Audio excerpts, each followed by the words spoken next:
Assalamualaikum.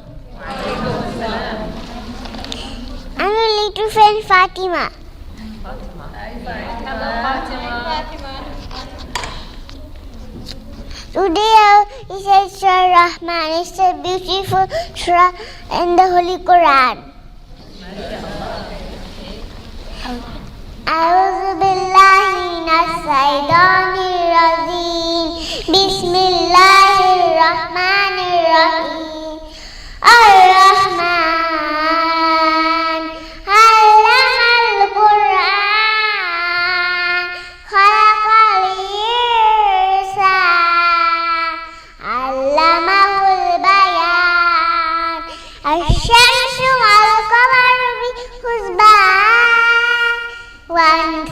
والنجم والشجر يسجدان والسماء رفعها ووضع الميزان ألا تطغوا في الميزان وأقيموا الوزن بالقسط ولا تخسروا الميزان والأرض فيها فاكهة والنجم ذات الأكمام والحب ذو الريحان فبأي آلاء ربكما تكذبان خلق الإنسان من صلصال كالفخار وخلق الجن من مارج من نار فبأي آلاء ربكما تكذبان رب المشرقين ورب المغربين فبأي آلاء ربكما تكذبان مرج البحرين يلتقيان بينهما برزخ لا يبغيان فبأي آلاء ربكما تكذبان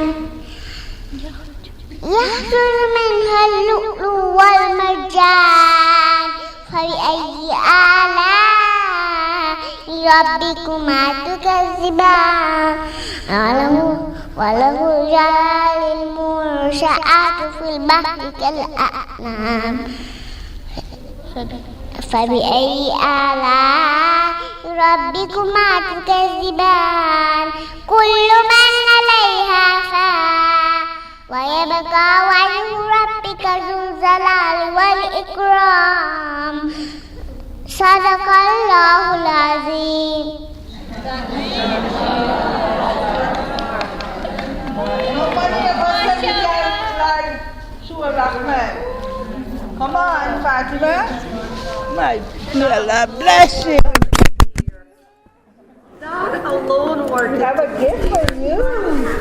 Do you want a gift? Okay. Where's her gift? For you here too. Say thank you. Fatima, say thank you. Say thank you. That's something from Mark. You like a love party? Choose which you want. Thank you so much. You don't want it? Oh, you only like 3.5. crochet. She only like crochet.